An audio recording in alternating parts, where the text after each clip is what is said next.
The Adventures of Sam Spade, Detective. Sam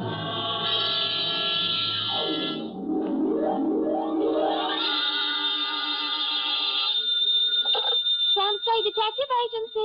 It's me, sweetheart. You've heard of pulling a rabbit out of a hat? Yes. Well, I pulled one out of a pickle. What happened, Sam? What happened, she asked. Well, goodbye. Oh, don't go, Sam. Don't you feel like talking about it? Frankly, no, but it's expected of me. Sharpen a carrot, roll me some rabbit punch, What? get the hutch ready, for I'm about to hippity-hop through the door with the lowdown on the Flopsy, Mopsy, and Cottontail caper.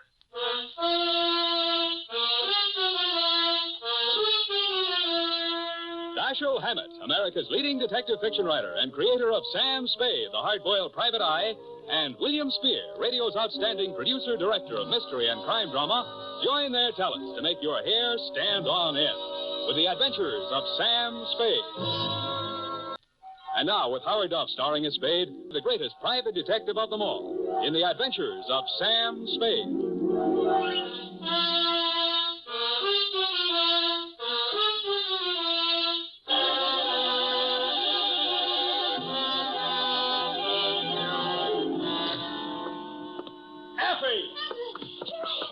What's the meaning of this? Of what? My desk and my chair shoved over to one side of the office. To make room for the other desk and the bookcase. There'll be no other desk and no bookcase and no anything else. But, Sam, I thought you... Don't say it. Don't even think about that, Nan. You understand? It's deliciously silent in here, don't you think, Eph? Sam, weren't you and he supposed to go Stop. in... Effie, would you like to have your mouth dry cleaned? No, Sam. I'm sorry. I spoke harshly, forgive me, but the past hours have taken their toll on my nerves. Perhaps I should unburden myself. We'd all feel better. All right, Sam. Unbourbon yourself. I'm still in command here. Oh. 2, Mrs. Wellington Van Cleve Montague, Nob Hill, where else? City, from Samuel Spade, license number 137596. What else? Subject, the Flopsy, Mopsy, and Cottontail caper, or how Fritz Crockett saved the day. My dear, dear Mrs. Montague. It all began Thursday afternoon when I entered my office and discovered a tall, wiry young man sitting in my chair with his feet up on my desk and sampling my office bottle. Hi. The pose was so familiar, for a minute I thought it was me. Hello, Sam. I'll be with you in a minute. Have a seat. Thanks, I think I will, the one you're sitting in. You see, the detective sits in that seat and the clients sit over there. Well, that qualifies me for this seat, then. I'm a detective. I see. Well, the detective we like in this office is Sam Spade, see? He pays the rent, he hires the secretary, he earns the money, and he sits behind his desk. Now, on your feet. Okay. But with 2 detectives around here and only one detective's chair, it's going to get a little crowded. Mind if I have a drink? Out of my glass? Oh, sure. Here. You know, we'd better make a note to get another glass, too. And some scotch. I don't care much for that bourbon. No self-respecting detective drinks scotch. And put this down. We'll need another desk and a new paint job on these walls. Oh? I think something bright. Robin's egg blue, maybe. Soothes the nervous clients. And a bookshelf. You got that, Effie, dear? Or am I going too fast for you? Oh, I'll have it all down, Fritz. Desk, paint, bookshelf, scotch. That too, Effie? She's a doll. Wait a minute, that's my line. After I work with you a while, Sam, you'll appreciate me. So long. I'm great. Bye. You need me. Why? Because we'd be an unbeatable team. With my talent and your luck, we couldn't miss. Luck? Ever hear of Fritz Crockett? Chicago Fritz Crockett? Yeah. Never heard of him. Oh, Sam. Look, you're making a mark in your hometown. Now, why do you want to work for me in San Francisco? I lost my license in Chicago. Got caught on the hot side of a political battle. Worked for the losers, and the winners framed me for my license. Oh, gee, tough kid. That's I tough. can't get a license in any state until I clear that mess up. And so I have to work under somebody else's. Figures, but why me? Because I've kept my eye on you, Sam. I like the way you're developing.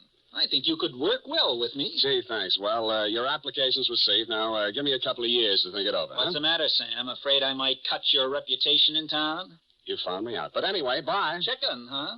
Look, you want to compare scrapbooks sometime? A really good detective's got to be an actor.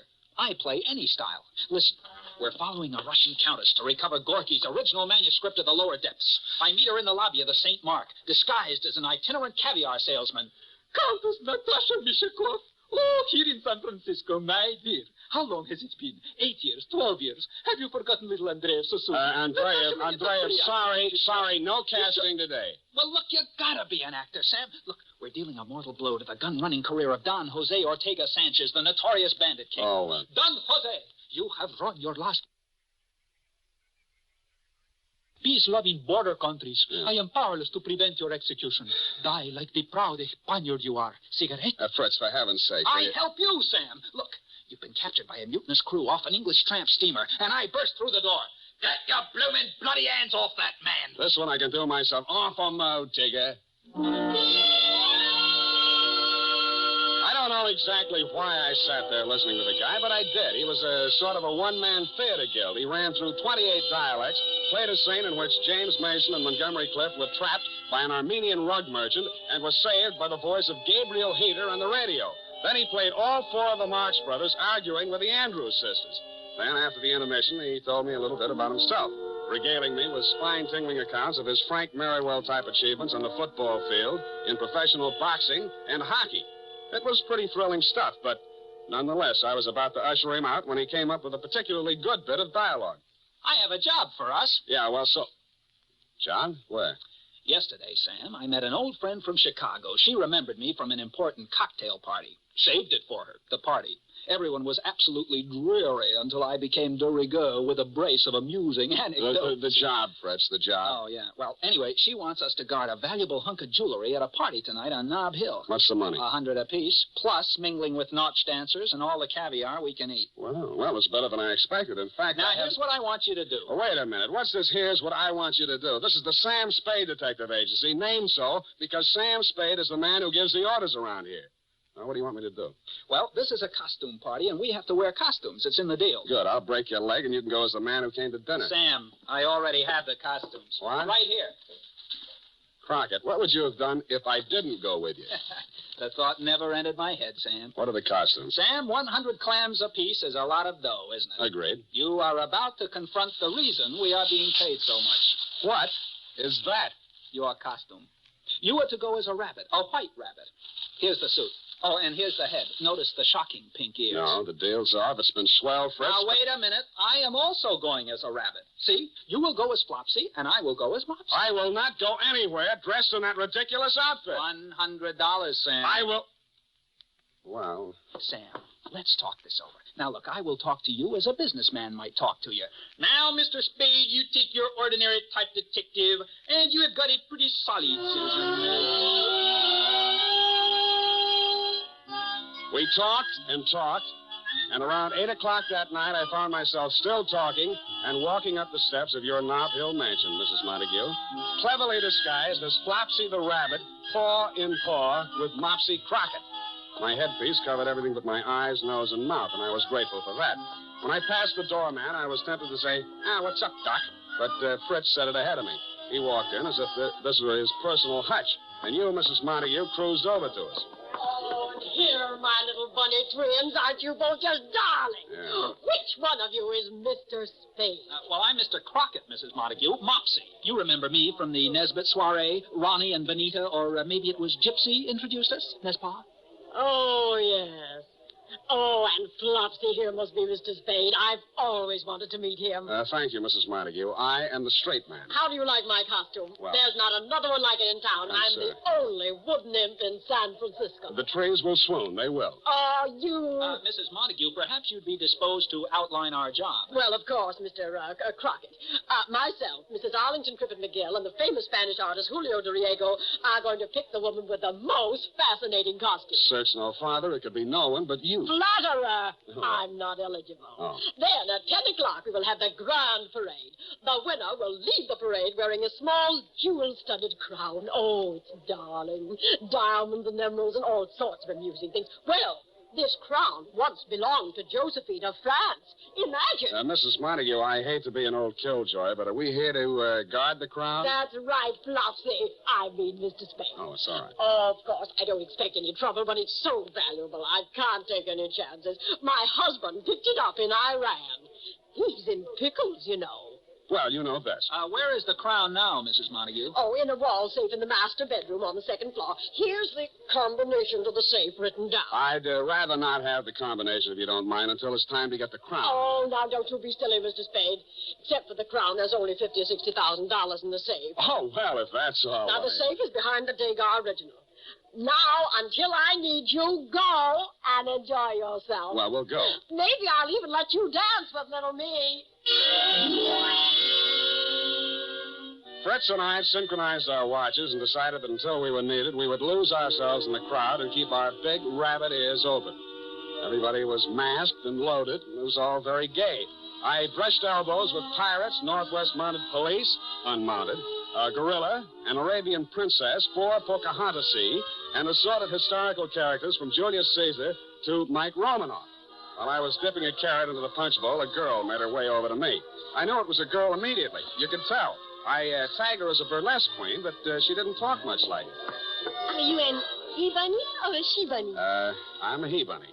Would you like to dance with me? I'd be delighted. Who are you? I'm not supposed to tell until the mask come off. For now, just call me Flopsy. Flopsy. How cute. You Americans have the cutest ideas. Yes. Speaking of ideas, what do you represent? Oh, I am a folie bergère dancer. Do you like me? From where I stand, it would be next to impossible to dislike you. Such a sweet compliment. Believe me, it was easy. Tell me, have you been in this country long? A few weeks. My family has sent me on a tour of America. I see. I am here as a guest of Monsieur Montague. Now tell me, you are a detective, are you not? As much as I regretted doing it, I hastily detached myself from Miss Foley's Bergère of 1949. How she knew I was a detective puzzled me. I saw Crockett talking with a paunchy red devil and a middle-aged Christopher Columbus and stopped by. They were big businessmen, obviously, and so was he. Well, now, you take your ordinary harsh tape abrasive, double-duty function.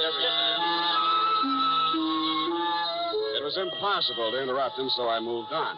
Finally, I sat down to rest in a dim corner of the library, and I no sooner did than a large green pickle with 2 bandy legs sticking out of it sat down beside me. Want to buy the pickle? No, thanks, no. Go ahead, it's free. I only eat carrots. Thank you, just the same. I suppose you know who I am? As a matter of fact, I don't know. Well, I shouldn't tell you, but I'm lonesome for somebody to talk to. Yeah, My well- wife's dancing with another man. Sometimes I think she only likes me for my money. I find that hard to believe. I have millions, you know, just millions. I'm Horace Montague, the pickle king. I've sold more pickles than any living man. Congratulations. You like my costume? Never smelled anything like it. I came this time as just an ordinary new pickle. Sometimes I comes a dill, sometimes I comes a gherkin. How jolly. Once I came as a sweet-sour mixture, Yeah. and I got very confused. Yeah, well, that's up to you. I guess all I really have is my money, but I get tired of being so rich. It was fun in the early days. I was a pioneer, you know. You started, I suppose, with just a wart. Yes, that's very funny, very funny. Yes, well, keep laughing, Horace. I have to be running along. Thank you for talking to me.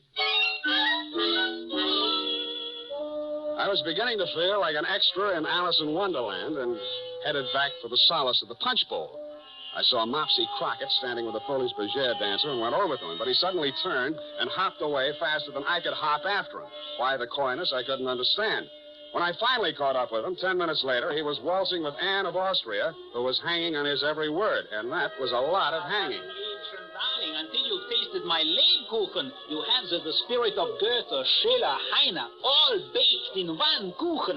Mind if I cut in? If you must. I mean with the other rabbit. Come along, Mopsy. Well, of all the praise.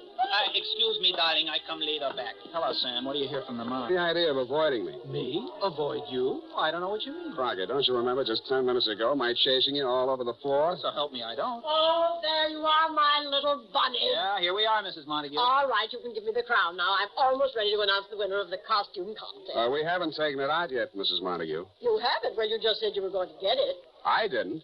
Did you, Fritz? Not I, Flopsy. Now, Bunny, stop playing jokes. One of you came up to me a couple of minutes ago and said you lost the combination to the safe, so I gave it to you again. You said you were going to get the crown. Now, where is it? I don't know, but let's find it. When we arrived in the master bedroom, the worst had happened. The Degas original was down off the wall. The safe had been opened. Believe it or not, the $50,000 or $60,000 habitually kept in it wasn't even touched. But you, Mrs. Montague, weren't worried about the cash. Oh, it's not there. The Josephine crown is gone. Oh, this is frightful. What will Horace say? We're sorry, Mrs. Montague. Sorry, you were supposed to guard it. It's your fault. Maybe you stole it yourself. Mrs. Montague, we did nothing of the I kind. distinctly remember saying you were going to get it, and I did give you the combination again. I know. Oh, it's Horace. Horace, what happened, hubby dear? I was walking down the hall, and a bunny came running out. Dragged me into a room, made me take off my pickle. Oh. He hit me on the head with something, then he took off his bunny suit, jumped right into my pickle, and ran off. Oh, my head. Crockett and I dashed down the hall to the room the Pickle King had abdicated. On the floor was the limp, unfilled costume of A. Rabbit. The Montagues' party not only had a Flopsy and a Mopsy, but it also had a thieving Cottontail.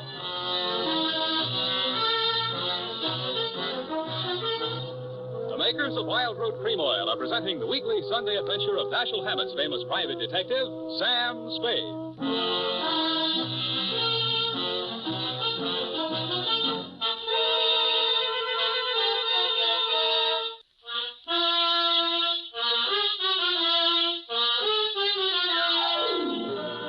And now back to the Flopsy, Mopsy, and Cottontail caper. Tonight's adventure with Sam Spade.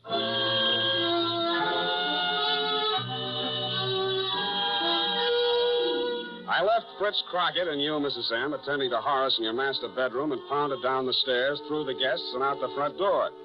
I was standing there wondering where to pick up the tracks of a rabbit turned pickle when I saw the Foley's Bergère dancer come running out of the Montague mansion through a side entrance and enter a taxi.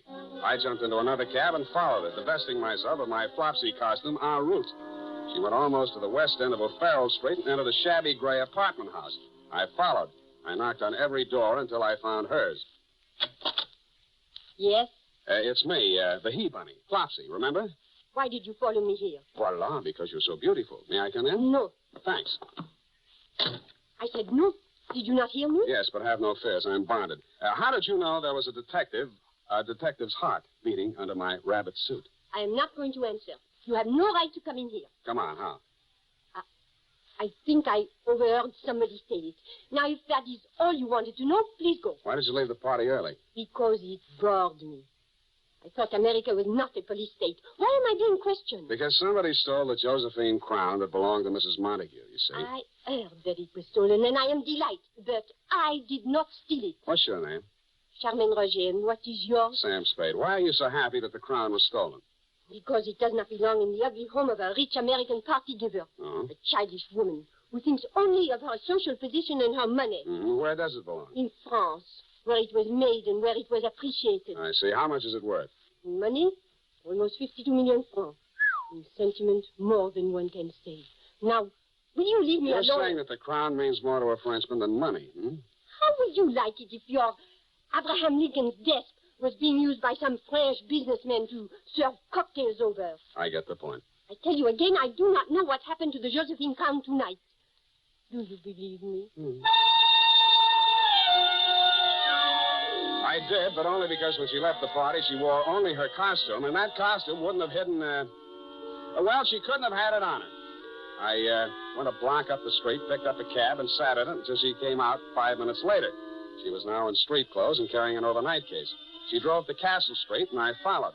She went into a restaurant called La Parisienne. I waited a discreet moment, then went in. She was nowhere to be seen. But a tall, lean, black-haired individual approached me with a menu in his hand. Good evening, monsieur.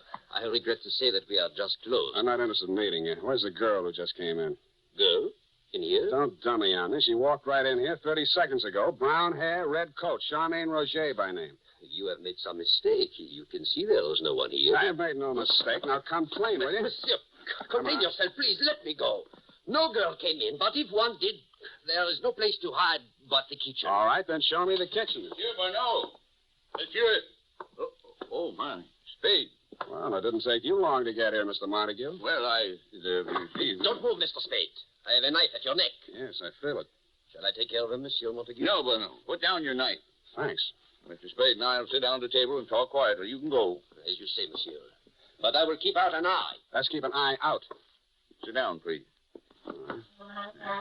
Spade, while you're here, I have a personal matter to take up with you. About the Josephine crown? Yeah. Well, I'm sorry to report that as yet I haven't found it. Good. I'd be happy if you never found it. Oh? Does Mrs. Montague know you feel this way? No, and I'd be equally happy if she didn't know. Mm-hmm. In other words, you want me to stop looking for it? That's the idea. Oh, you could make a pretense of trying to find it, but no more. That's interesting. I'll pay you a good fee if you'll do this for me. Why don't you want it found, Mr. Montague? Well, I'll talk to you man to man. Please do. A French girl showed up in town. Charmaine Roger? Well, you've seen her. Quite a bit of her. At the party.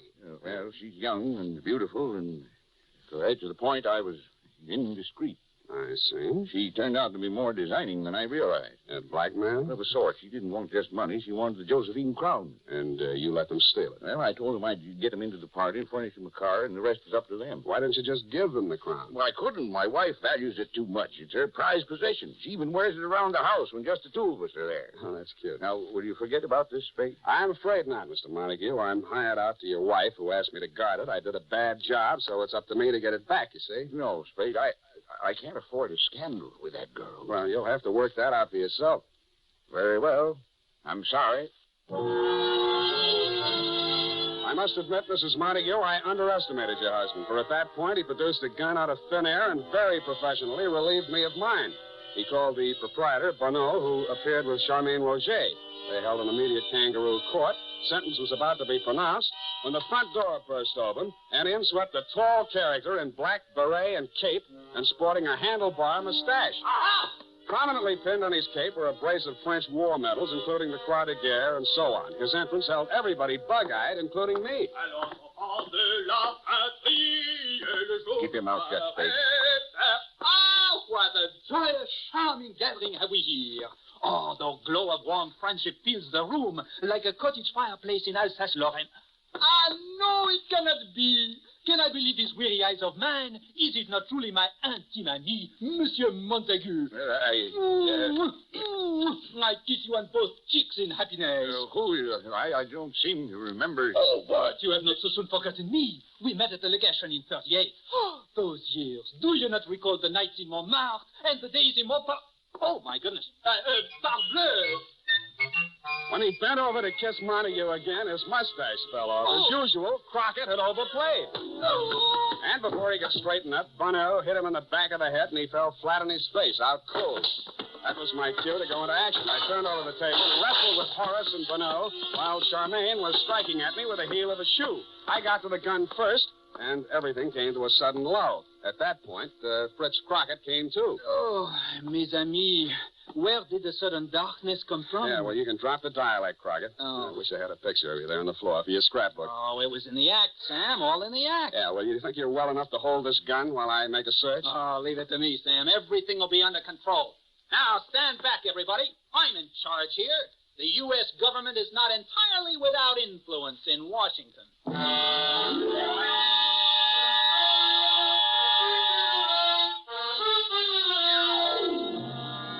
The Josephine crown hidden in the baking oven and called the police.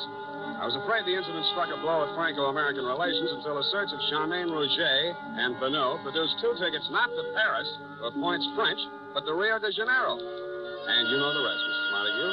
Your husband went home and you forgave him. He made a superb gesture and contributed to international harmony by returning the Josephine crown to the French Historical Society.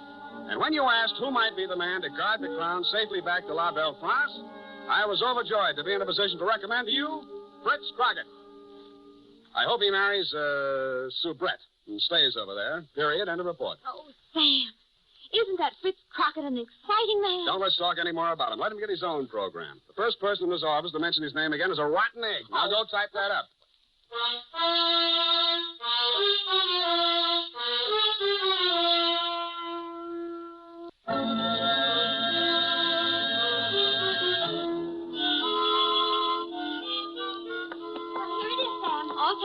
Oh, thanks, Sonny. Sam Spade Detective Agency.